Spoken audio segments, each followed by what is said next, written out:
Right, let's get started. Good morning to you and thank you all for registering for this webinar. My name is Nastasia Machado de Cruz. I'm a geospatial consultant with Geodata Design and I will be presenting to you this morning. I'd like to make a note that the recording for the webinar will be distributed to everyone who has registered, so if you're missing it now, don't worry, you can catch up later. So, the agenda for this webinar is as follows. I will start the session by defining what encroachment is, including a few examples of what it is for different sectors. We will then look at mapping and reporting methodologies that's been employed for GEM Monitor. GEM Monitor stands for Geo Encroachment Monitoring. This will be followed by a demonstration and we will close off with questions and answers. So let's begin. What is encroachment? So encroachment can mean different things to different people from different sectors. For example, mining, housing, farming, forestry, to just mention a few. In general, encroachment is defined as the intrusion of a person's territory or rights or the gradual advance beyond usual or acceptable limits. The Business Dictionary gives an encompassing definition for encroachment as the unlawful entering upon land, property, other possessions, or rights of another. There are three main features that characterize encroachment. These are the temporal aspect. It happens over a given period. You have the spatial aspect. It happens on location. And finally, the boundary or ownership. It happens over something. We therefore need to map where it is happening and continuously monitor how it has progressed over time. So let me give you some examples of encroachment. So, for the mining sector, as more people migrate to an area in search for economic opportunities presented by the mine, human settlements are bound to encroach into the mining right area because it's close. There are different reasons why this mine should be monitoring human settlements on their land. The first is the protection of people. Mines are required to enforce health and safety measures. This is often done by implementing effective monitoring systems. For a mine to implement safety protocols to encroachment areas, they need to know where the encroachment is occurring and understand how it's changing over time. Secondly, the costs associated with encroachment. If a mine requires the use of the land where the encroachment is occurring, there may be associated costs relating to the relocation of the house. Now I'm going to look at encroachment of human settlements. In the housing sector, encroachment could be a building extending beyond the legal boundaries onto neighboring private or public land, or beyond the building line of a road or street. These illegal extensions present an illicit opportunity for property owners to earn extra income by subletting these extensions. This has contributed in the growth of informal settlements across the country. And lastly, anyone that is working with servitudes. So for example, the power, energy, or environmental sector. So for your power and energy sector, human settlements may mushroom in areas marked as servitudes to allow for the maintenance of high voltage power lines or for underground and above ground oil and gas pipes. This heightens the risk to public safety and therefore encroachment monitoring is required. For your environmental sector, we may be working with buffer zones. Encroachment can be the advancement of man-made structures such as roads, railroads, utilities, and other developments into natural or ecological protected areas, including floodplains, river corridors, wetlands, and any buffers associated with these areas.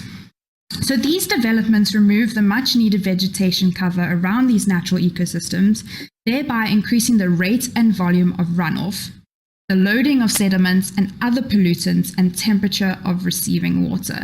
And this is why it would be useful to monitor these areas. So now let's dive into the solution. As illustrated, we can acknowledge that encroachment possesses serious challenges across all economic sectors, whether encroachment be human settlements, vegetation, or even water. Traditionally, encroachment monitoring has often been a timely and costly process requiring multiple resource investment. The strain is not only on the mapping or identification of the areas of encroachment, but also on continuously monitoring and providing informative reporting on the changes on the ground. The goal was to come up with a solution that would reduce the costs, but also innovate the way monitoring is done. So we created Gem Monitor. We wanted a solution that fuses rich content with sophisticated technologies to deliver continuous encroachment monitoring and reporting. So now let's look at how we do this. The first is to start off with multi-date imagery. Understanding that encroachment happens gradually over a period meant that we need a constant, regular source of information. To achieve this, we needed high-resolution imagery covering the assets and infrastructure of interest, and it needs to happen over a period of time. Depending on the user or the study requirements, monthly, quarterly, and bi-yearly images can be collected and is used as the input data for the solution. The solution also works for larger time intervals, and we can make use of historical imagery too. Although satellite imagery means we can cover a wider area with one capture, it also introduces a big data problem. We address this problem by using spatial algorithms to extract changes in the landscape over time. This is done using the Stack Insight platform by Pink Matter and Airbus Defence and Space. The platform uses algorithms to detect the changes between different images and provide a layer known as the disturbance layer. This is the layer that GDD uses and applies further sophisticated workflows and algorithms to achieve further classification, which I'll get into a bit later. So let's take a look at the Stack Insight platform. This is the Stack Insight platform, and it is accessed via the web through a username and password. Once you have logged on, you will have access to the high-resolution imagery and various layers that the algorithms have been created from. The layers that are made available through the platform are classification, change detection, and the 50 centimeter ortho images. One can use a time slide at the bottom to transition between layers, and these layers can be downloaded directly from the platform if the user requires it. For confidentiality reasons, I'm unable to show the full extent of the encroachment. However, this is an area that is being encroached upon and requires monthly monitoring. For the purposes of encroachment monitoring, we are interested in the change disturbance layer. This layer highlights areas that have changed between image acquisition dates, and if we click the layer on, you will see that the pink layer is superimposed onto the image. This is used to identify changes, which ultimately means we can use it to detect the increase in encroachment. If I toggle between the two images, we can see that the development is starting to occur. For larger areas, it's impractical to manually detect change, thus using the algorithms for change is time and cost effective. So, we've identified areas of encroachment. What now? Well, for the solution to be truly valuable, we would have to quantify the encroachment, and this requires feature mapping. Further classification is done to subcategorize changes as different features. Depending on the project, users will be interested in specific features, and thus the subcategories are chosen accordingly. Classification can be done on individual plot or structure counts, vacant plots, cultivated land, and even roads. Using the classified features, an app is created which the user can access through the web. This app includes both a visualization map and a business intelligence dashboard. From the app, the user can visualize the encroachment in their area of interest and interact with their BI dashboard. The dashboard provides spatial analytics and allows for the filtering and querying of different features. This is ideal for dynamic and interactive reporting on both a team, management, and director level.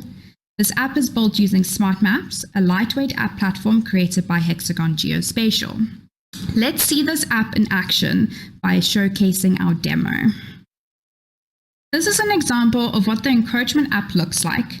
In the center, we have our map, and on the left-hand side, we have our BI dashboard. Let's start with the input data.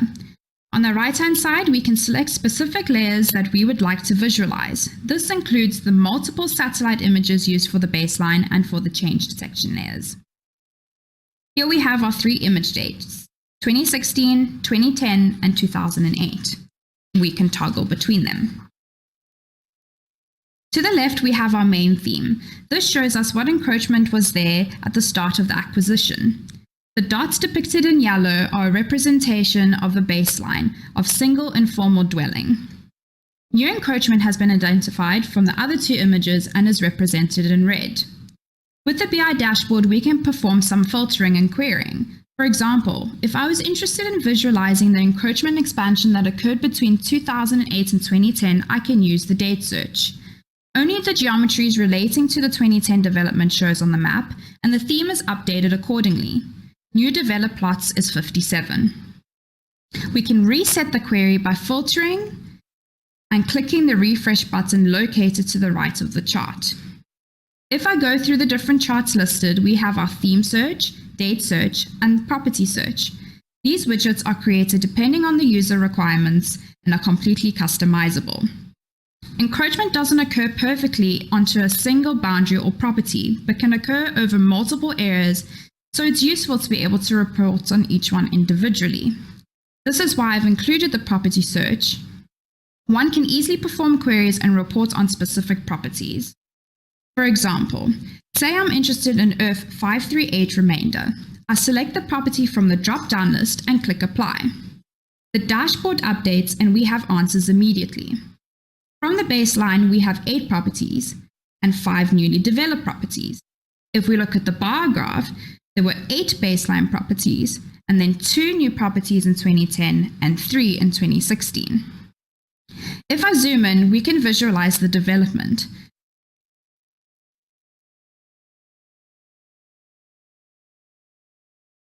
Since there are red dots in the middle, between the yellow, we can conclude that encroachment densified as well as expanded to the right.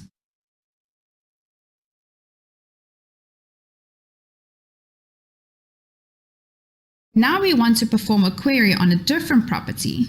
So we select the property from the drop-down box and we click Apply.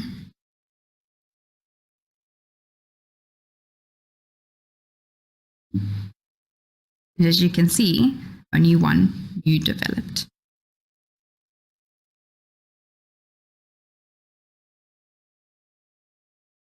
Searches are not the only way we are able to do boundary queries. One can simply select the property of interest and the app updates automatically.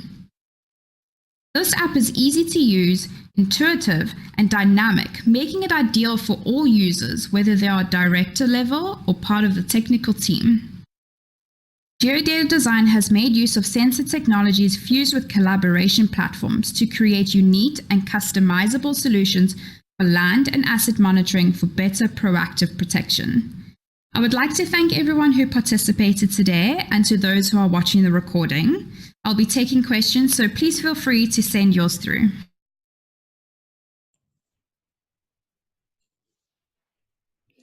The question and answer session will be about 10 minutes long. So if anyone has any questions, please type them in the chat and I'll be happy to answer them. I've got Nisbet with me who will assist in the answering. So you guys can get very technical if you want to. I know some people aren't always comfortable asking questions online, so you can also pop an email if you feel more comfortable with that. You can find the email under the contact us. It's www.geodatadesign.co.za, and then I can send you a personalized answer if you prefer that. So the minimum time frame at the moment is monthly. Encroachment does take some time to develop. So we recommend that if you are worrying and you want to have closer time intervals, then we can do monthly. Otherwise, we can expand it to quarterly or bi-yearly, or even like I demonstrated in the video, you can have between 2-3 years. It just depends on the area. So the system costs vary. The costing is modeled depending on the area size. We typically work with 50 square kilometers or 100 square kilometers.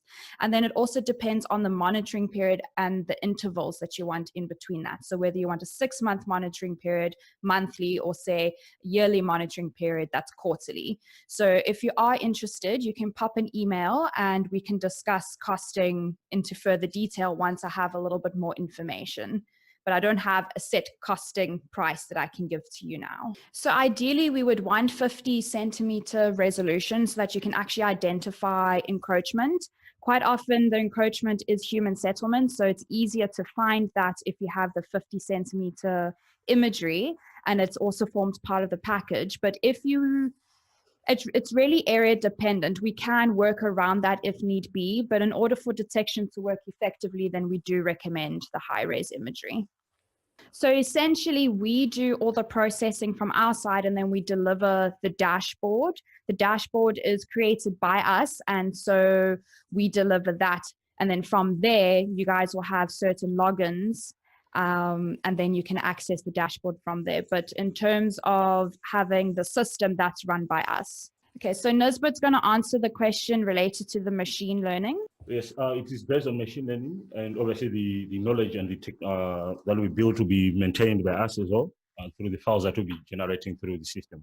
So yes, it's a continual detection and continual improvement. And also we can use external improvement, external mappings to improve the machine learning algorithms. On planet data, yes, we can do that on 3-meter resolution dataset. So we can support, I mean, for forest applications, yes, you can, because I don't think for forestry you need a high resolution, coarse resolution like 3-meter will be fine, so we can actually do that with 3-meter resolution. Okay, thank you everyone for joining this meeting. We really appreciate your time. A recording will be made available to you, and I will send it through so that you can share it with other circles within your department, within your company.